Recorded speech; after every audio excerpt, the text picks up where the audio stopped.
at navigating the U.S. telecom public sector market, trends, strategies, and key developments. So I'm Steve Vachon. I'm a senior analyst within TBR's telecom practice. Some of the key areas we're going to look at today in our presentation is telecom-related public sector revenue and how U.S. operators compare relative to each other. Kind of take a look at key trends in the public sector impacting the business performance of U.S. operators. And we're going to take a look at some of the emerging telecom-related use cases that we're seeing and how public sector agencies are targeting those and the opportunity operators have to capitalize on those use cases. Most of the content today is going to be taken from TBR's new U.S. Telecom Operator Public Sector Benchmark. The first iteration of this report just published. It published earlier in May. So this next slide, this is the table of contents from the report. So this gives an idea of the type of content we cover in the report.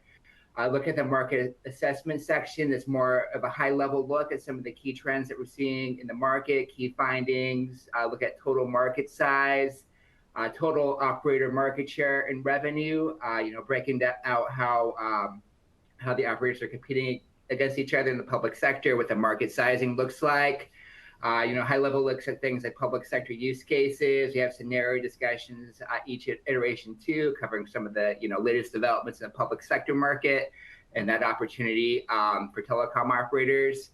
We break out some revenue metrics even further in the next segment. So we have a customer segment performance segment to really break down revenue for the U.S. operators in areas such as U.S. federal. So basically any type of federal agency, civilian or defense would fall under that.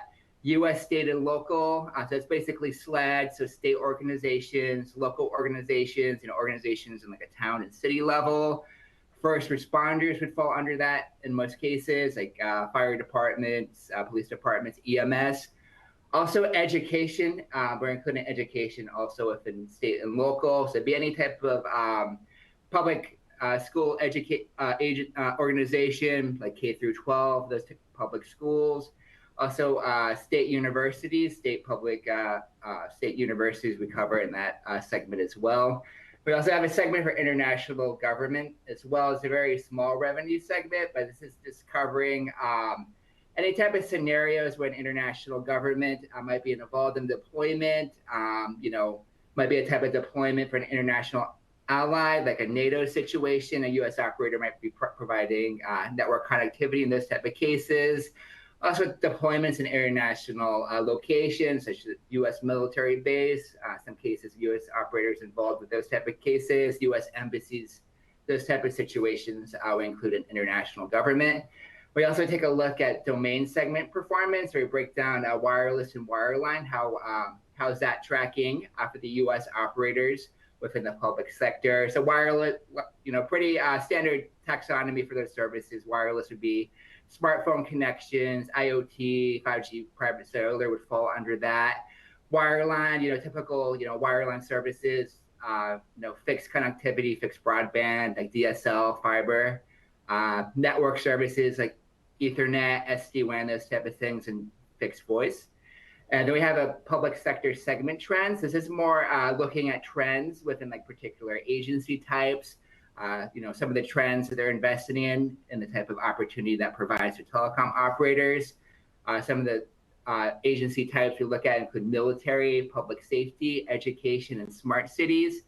We also have dedicated company profiles within the report as well. So further deep dive some of the initiatives, the leading players in the market, further revenue, public sector revenue breakdowns in those slides as well. All right, digging into today's content. So this first slide here, we're looking at the U.S. telecom public sector market size 2020 through 2024. So you can see that on the graph that's on the left side. In the note section below, there's a deeper explanation of like what's included within that revenue. So looking at that graph there, you can see there's been pretty steady revenue growth still in the public sector telecom market.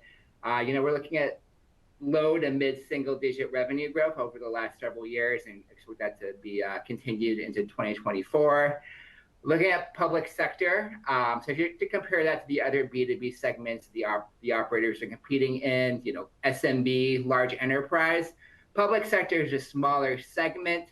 but we're seeing better revenue growth opportunities within public sector. So if you look at the growth rates, typically we're seeing higher growth rate percentages for the operators within public sector comparing to some of the other segments that you'd see like SMB, large enterprise, and wholesale.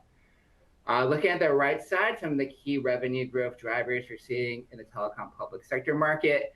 One would be revenue from network modernization purchasing vehicles, such as the GSA's EIS program.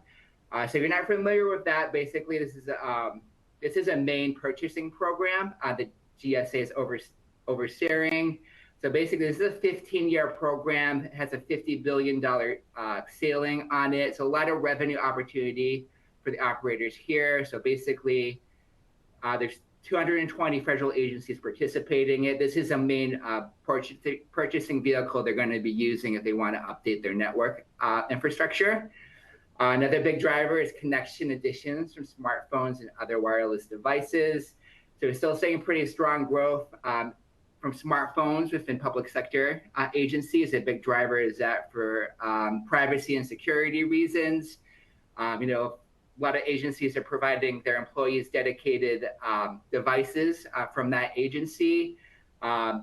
Definitely because of security and privacy reasons, a big reason for that. They don't want the employees accessing, confidential government data and apps on their personal devices. So we see a lot of growth still from those type of situations. First responder initiatives such as AT&T FirstNet and Verizon Frontline. We're going to dive a little bit deeper in some of the later slides on those initiatives, but those are still very strong businesses for the operators. Looking at FirstNet, for example, they're still gaining over 1 million connections per year for that. So it's a big driver of public sector revenue. Also, agencies implementing hybrid work solutions. Things like high-speed broadband to support like remote workers and hybrid workers, unified communications, like things like SD-WAN are getting incorporated into that. Rate increases, you're seeing some impact from that. So if you just look at the broader telecom industry the last several years, there's been quite a bit of rate increases to service plans. So it's having some impact on the public sector plans as well. I mean, basically, this is just a move for the operators to adjust for inflation. So that's, hoping to drive some public sector revenue growth. And then revenue generated from IoT MEC. So that's multi-access edge computing, and PCN, that's private cellular networks. Some early revenues coming in, but it's still, it's a small portion of overall public sector telecom revenue. Still very early stages. We're going to take a look at some of the emerging use cases that we're going to see for those technologies.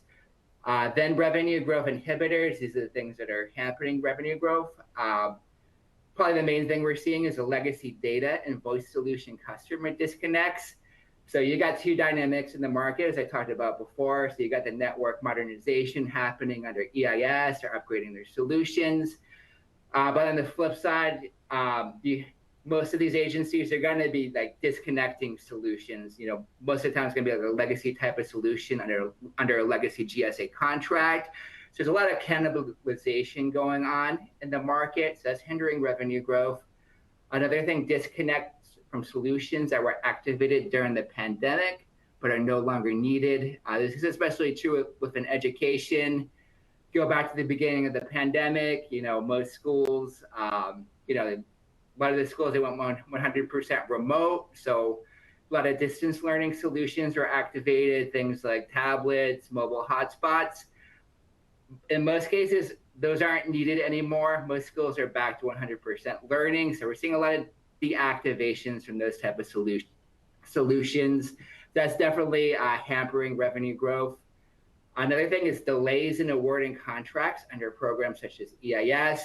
So already seen many large-scale contracts already be rewarded under EIS, but at the same time, a lot of the agencies are very behind schedule and moving from the legacy GSA contracts to EIS. We're going to dive a little bit more into that, the reasons behind that in one of the later slides. Price reductions to compete with other operators in public sector market.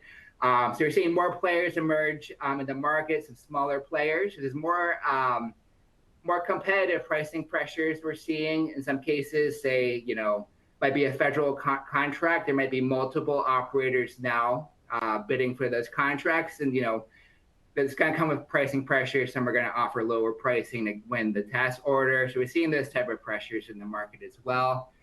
And lastly, asset divestments. This is mostly an impact to Lumen. So if we look at them the last several years, a lot of, several major divestments they've had. They sold off their ILAC operations in 20 states. That was a couple years ago, I think. So that was, they've been losing some public sector revenue from that, especially within the state and local, discontinuing the operations in that market. Another thing is the international divestments as well. Latin America and EMEA, both of those operations have been divested over the last few years. So there's an impact to Lumen there too. So there's some international government revenue they're getting from those operations that has gone away. All right, so this slide here, so we're looking at U.S. telecom public sector operator market share and revenue. This is a breakdown more on a company against company basis. So the leading companies are C's as AT&T, Verizon, Lumen, T-Mobile, Comcast, and Charter. We also have a rest of market segment. So these are some of the more predominant players where they overall have a much smaller market share. Some of the main companies in this bracket would be BT Federal, Cox Communications, EchoStar, as that includes the EchoStar subsidiaries like Dish Network and Hughes Network Systems. Also Granite Telecommunications, L3Harris, Mettel, US Cellular, and Windstream. Those are some of the major rest of market players that we're seeing. Taking a look at the text on the right, the bullets. So we see AT&T, Verizon, and Lumen generate nearly 80% of total public sector revenue in the U.S. So historically, they've been the big three in the market. They have a very, established history, especially amongst federal agencies, very deep entrenched relationships in the public sector with the federal agencies. So definitely, have much more market share than the rest of the market. Looking at AT&T and Verizon, you can see, well over half of the market share. They hold over half of the market share in the public sector. The big driver of that is they have both robust portfolios in wireless and wireline, and there's strong revenue being generated in both segments. If you're to compare like AT&T and Verizon against some of the other operators, most of them are going to be either a wireline provider or a wireless provider. Lumen, for example, they're predominantly a wireless operator. There's not wireless revenue coming in within the public sector. Same thing for T-Mobile, being they're exclusively a wireless provider now. They divested their wireline business. So, their public sector revenues is going to be wireless revenue. So it's definitely been an advantage for AT&T and Verizon. Looking at Lumen as the third next in market share. They have some challenges with the asset divestments I talked about, so just lower overall revenue coming in from that. They also have a pretty large base of legacy solution customers still. So losing, they're facing some challenges from the legacy solution disconnects within the public sector. T-Mobile, so the next three operator, which is much smaller in market share, but these companies are gradually gaining traction. Looking at T-Mobile, very small player overall, but they're gradually gaining traction. One of the things that's been beneficial for them is their time to market advantage in mid-band 5G. So they've been the first operator to get the mid-band 5G coverage out there. That's been very beneficial for them in attracting public sector agencies. They've also been expanding their portfolio in areas such as MEC, PCN, IoT. That's been helping to win some deals as well. And also that Connecting Heroes initiative. So, similar type of service such as AT&T FirstNet or Verizon. That's slowly gaining traction as well, but overall much smaller in terms of connections and revenue compared to AT&T and Verizon. And we're seeing some movement also from Comcast and Charter within the public sector. So looking at both of those companies, historically, they've just been targeting state and local agencies for the most part. Last several years, they've been really increasing focus on targeting the federal market. One of the things is Comcast. They launched a dedicated federal division I think it was 2019 is when they launched. So they've been targeting federal agencies for that. They're actually participating in EIS now as well. So they acquired a systems integrator called Defined Technologies. I think that closed several years ago as well.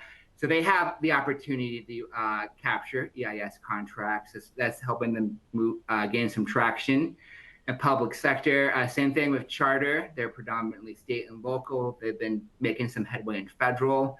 One of the things they're doing is they have a partnership with Core Technologies that was formed a few years ago. Basically, through this partnership, Charter is competing as an EIS subcontractor. So Core Technologies is a dedicated contractor, but Charter is like providing access to things like their portfolio, providing access to their network. So there's some revenue coming in from those type of deployments.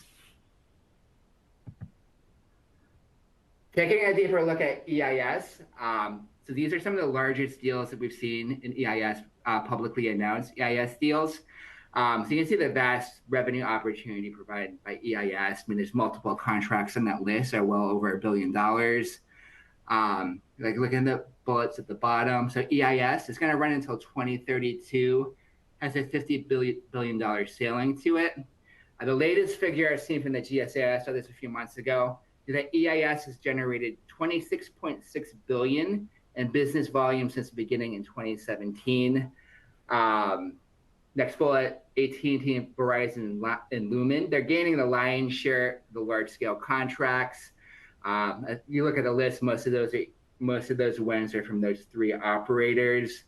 It definitely like shows, those three operators have very deep relationships already established with federal agencies, so they're definitely coming in with an advantage. But we're seeing some smaller players competing in EIS as well. If you look at that table on the right side, so you see some smaller players like BT Federal, Granite Telecommunications, L3 Harris, Mettel. They were selected as EIS contractors as well as part of from the GSA.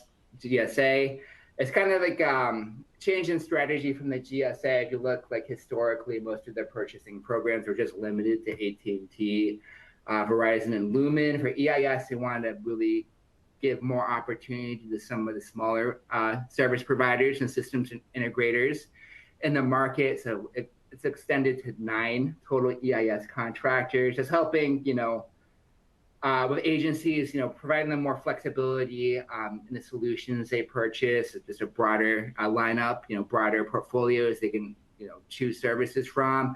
Also greater competition as well, as it's helping things be more competitive in pricing if there's multiple contractors bidding for a task order. So we're seeing many agencies are behind schedule and transitioning from legacy GSA programs to EIS. So looking at EIS, the original deadline for this program was September 30th, 2022.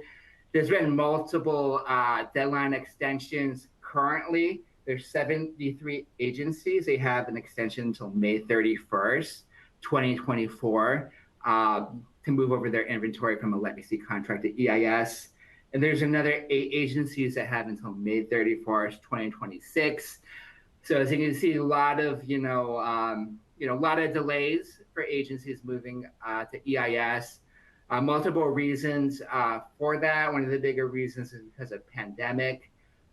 Looking at things like supply chain shortages, labor shortages, that had an impact on EIS. That has mostly subsided. Other things is uncertainty about security requirements. It's one of the things that we're seeing. Looking at the Biden administration, they set out some zero trust mandates.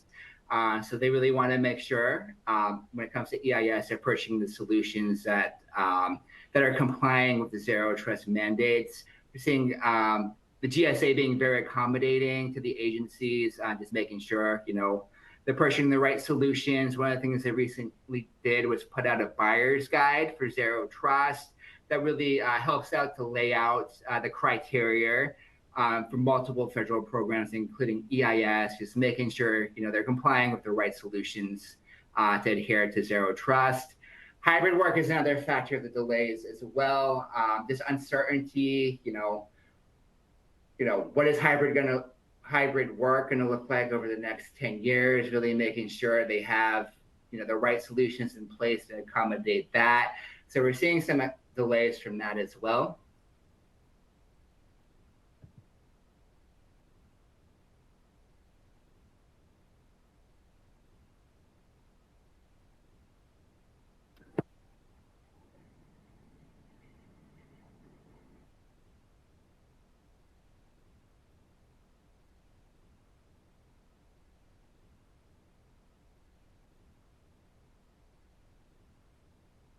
If you hold on 1 minute, please. You're having some delays to the system.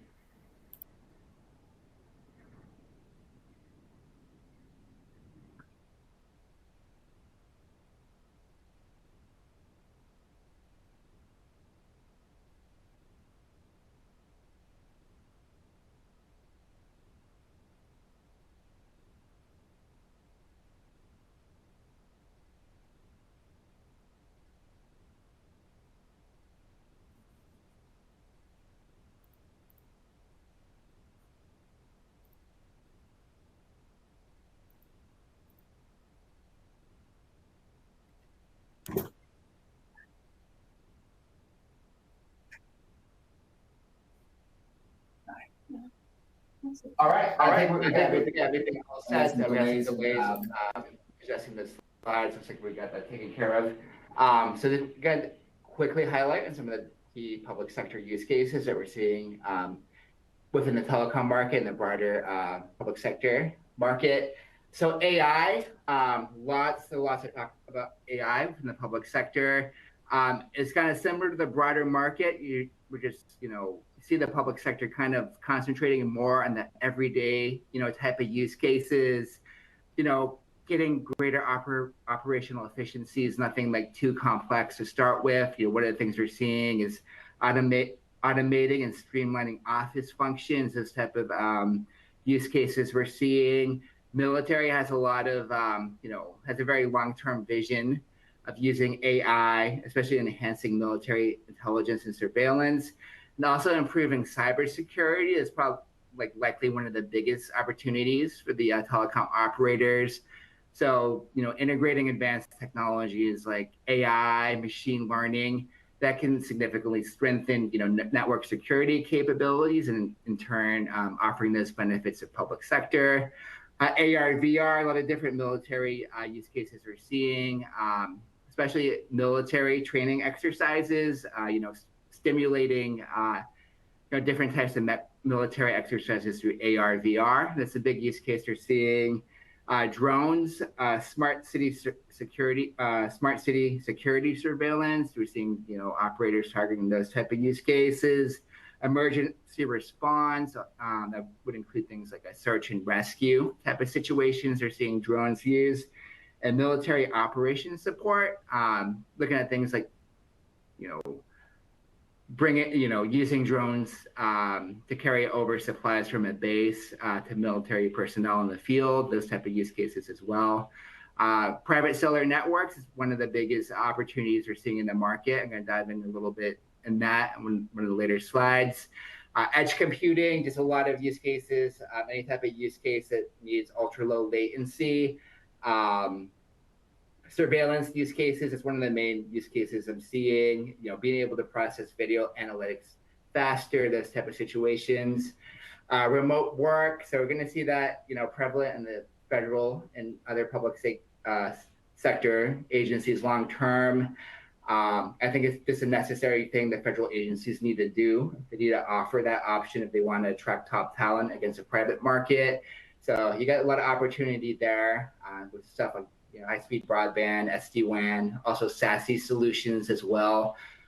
Security, so a lot of opportunity for security as well. So we're seeing a lot of the EIS deals. They're packaging managed security solutions as well. That's helping out.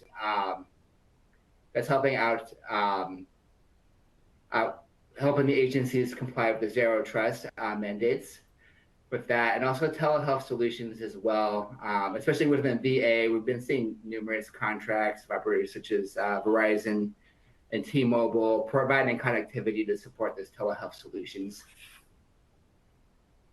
Diving in the first responder market, taking a look at the top left slide. So we're breaking down like the capabilities of the three top first responder initiatives. So it'd be AT&T FirstNet, Verizon Frontline, and T-Mobile Connecting Heroes. So if you look at preemption and priority, basically those are network technologies that gives enhanced reliability to the first responders. It's basically prioritizing network traffic to the first responders over commercial traffic. That's kind of a nutshell definition of those technologies. So AT&T FirstNet, Verizon Frontline, and T-Mobile Connecting Heroes are offering those capabilities. Dedicated core. So AT&T has FirstNet has a dedicated core for FirstNet. Verizon has a virtual one. So some performance benefits from that, security benefits as well from dedicated core. Perhaps the greatest benefit that we're seeing is the FirstNet Authority support. So that's exclusive to FirstNet. So working with FirstNet Authority is a government-backed organization. So they're receiving funding from that. They're receiving oversight. Those are great benefits. Perhaps the greatest benefit is just overall perception in the market. Looking at agencies, possibly like comparing the different options for first responder services. FirstNet being the dedicated government-backed agency through the FirstNet Authority. Some agencies are going to look at then, see FirstNet having greater credibility in the market, even though a lot of the features are similar between the three first responder initiatives. Looking at FirstNet, so they gained 1.1 million new connections in 2023. Still strong growth, but there's some deceleration. So they gained 1.4 million in 2022. Reasons for the slowdown. I think this market maturity is probably a big driver of that. FirstNet's been in the market several years now. A lot of first responder agencies have already moved over to like one of these three wireless options. So just some market maturity from that. They're still facing, strong competition for Verizon Frontline. T-Mobile is getting traction as well. See some increased focus on them, targeting some markets beyond traditional first responders. One would be federal agencies. So there's some federal contracts in place actually where AT&T is providing FirstNet services. FBI, DEA, those are some of the agencies I can think of top of mind. But also increasing focus on providing FirstNet solutions to schools. So most of these solutions to schools would be more streamlining connectivity during emergency response. So they have multiple solutions that enable like school personnel to contact 911 agencies during a crisis situation. So that's a growth opportunity they're targeting as well. Looking at AT&T FirstNet, so they're entering the next stage of investments. It's going to be $8 billion over the next 10 years. I'd say the biggest focus on this investment stage is moving things over to 5G, looking at band 14 spectrum now for FirstNet. That's just on LTE, so it's going to be transferred over. The traffic's going to be transferred over to 5G during that time period. Also, more cell sites being built, so it's going to really help to cover coverage gaps FirstNet might be having. Looking at Frontline, so they haven't publicly reported, but we still believe they're holding the leading market share within public safety. Verizon Frontline has been very established in public safety even before FirstNet came to market. You see a lot of marketing from Verizon Frontline. You really reinforcing their capabilities. Some agencies might have a perception, some features like preemption and priority access that might be exclusive to FirstNet, but where Verizon's offering it as well. So really, reinforcing the capabilities, especially in terms of reliability that Verizon Frontline provides.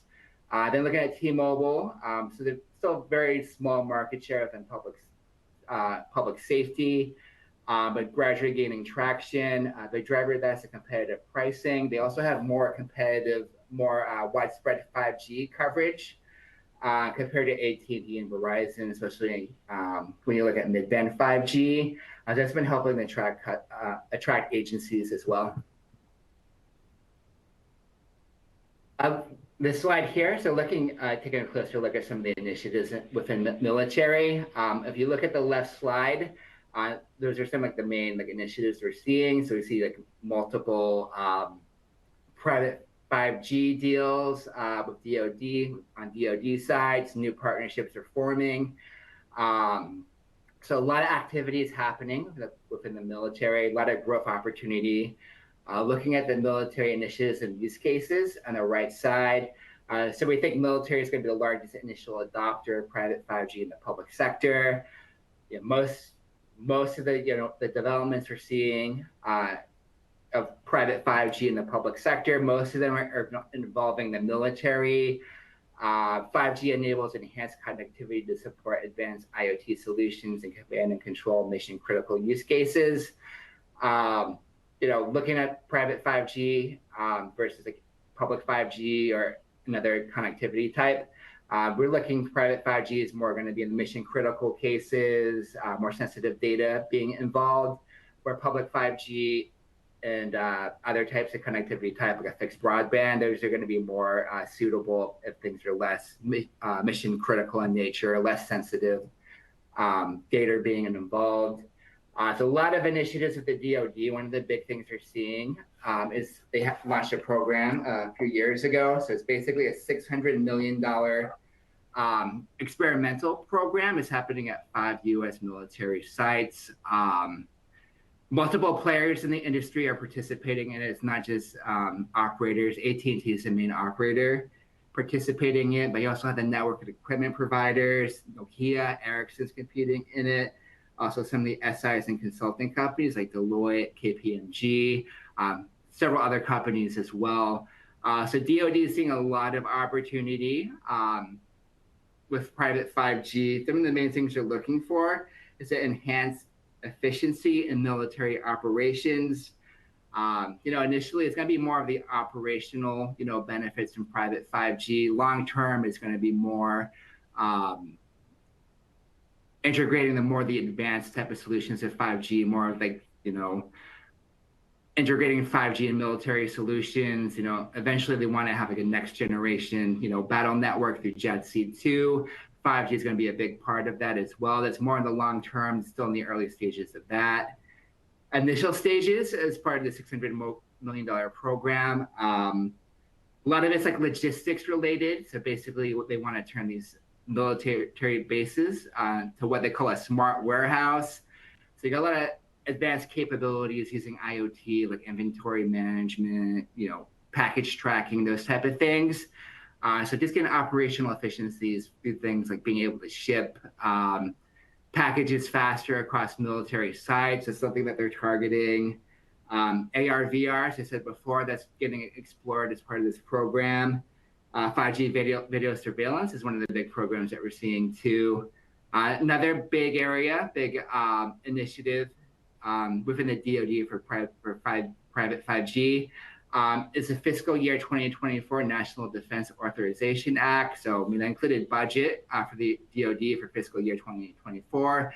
But if you examine the act, there's some directives for the DoD.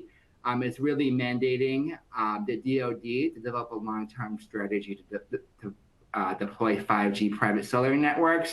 So we're seeing a lot of opportunity with that, both in terms of, increasing, operational efficiencies, getting the cost savings, also in the long term, enhancing their military capabilities to private 5G as well. Next slide. So looking at smart cities, the table on the left side. So we have multiple initiatives going on, different types of customer deals and partnerships in the market. Looking at the right side, so state and local governments are leveraging smart city solutions to improve public transportation, increase safety, and gain other efficiencies via IoT deployments. Most public projects are relatively small in scale and focus on a limited number of related problems. So if a community is deploying smart city solutions, it's usually just not for the sake of, deploying new technology. There's usually, there's going to be a direct purpose behind deploying these solutions. It's going to be like specific problems they want to solve, these smart city solutions. Some of the main things they're seeing is parking, traffic control, air quality, public safety, smart energy, smart buildings, and crowd management. Some resistance to smart cities. One thing would be privacy. For example, there's a lot of like, surveillance cameras getting deployed because of that. There's going to be, privacy concerns for that. Also, if residents, personal data is getting like stored on these IoT solutions as well, there's going to be some privacy concerns, just some pushback from that. Also, cybersecurity. So a lot of the smart city solutions, they're going to have, confidential data on it from the community. A lot of this information is going to be, a valuable target to hackers. So we're seeing the cybersecurity concerns from that. And other main thing is just tax concerns. If a community is going to be spending millions of dollars deploying smart city solutions, it's likely going to come at the expense of taxpayers. So there's definitely concerns from that. Climate concerns are becoming a more significant driver of smart city deployments as more municipalities seek to improve sustainability. So a lot of the new deployments that we're seeing in smart cities is helping to meet, sustainability goals. There's actually a contract that's on the left side. So Verizon is working with Boston Controls in New York City Department of Administrative Services. So they're basically looking to improve energy efficiency and reduce carbon emissions in office buildings in New York City. So they're deploying solutions to meet that goal of reducing emissions. A lot of other similar deals we're seeing too. We're seeing a lot of opportunity in V2X too. That's still pretty early stages. So V2X is basically, technology to communicate with other vehicles, street infrastructure with pedestrians. Main, driver of that is to improve, reduce traffic and improve safety. Numerous deals going on in the market about that as well. Okay, key takeaways. So we see TBR expects the U.S. telecom sector market will sustain single-digit revenue growth in 2024. Next bullets are some of the main drivers of that. So network modernization under the EIS program will be a main driver of revenue growth, but operators will likely be challenged by cannibalization from agencies migrating from legacy solutions and contracts. So just that cannibalization from the operators moving from legacy solutions to more modernized solutions under EIS. First responder initiatives such as AT&T FirstNet will remain predominant drivers of public sector revenue growth, but connection additions will likely decelerate due to market maturity. So it's still expected to be strong. Still a lot of opportunity in first responder market, but it's going to see some deceleration just because of the maturity of the business. And then emerging solutions in areas including 5G PCN, MEC, and IoT currently account for a small portion of total telecom public sector revenue, but provide a long-term growth opportunities as more use cases develop. So those solutions are, very early stages, still minimal portion of revenue. Definitely a lot of long-term opportunity, especially in military, just looking at the type of funding that we're seeing from the DoD to incorporate those solutions. So there's definitely a lot of revenue that can be captured in the long term. So I'm going to move over to questions. I'm seeing one. But DoD 5G mandate, is it specific to vRAN, CRAN, or Open RAN? So I think he's talking about the mandate that's in the Defense Authorization Act for fiscal year 2024.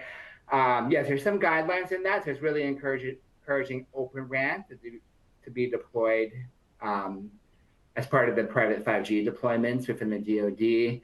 I think a couple of factors is driving that. One is just, really exploring the cost, cost benefits from Open RAN, flexibility that Open RAN offers. Just deploying Open RAN is going to help the U.S., keep at the forefront of telecom technology. That's part of it. I'd say the other part for the Open RAN too, so there's, numerous domestic vendors, that are Open RAN based.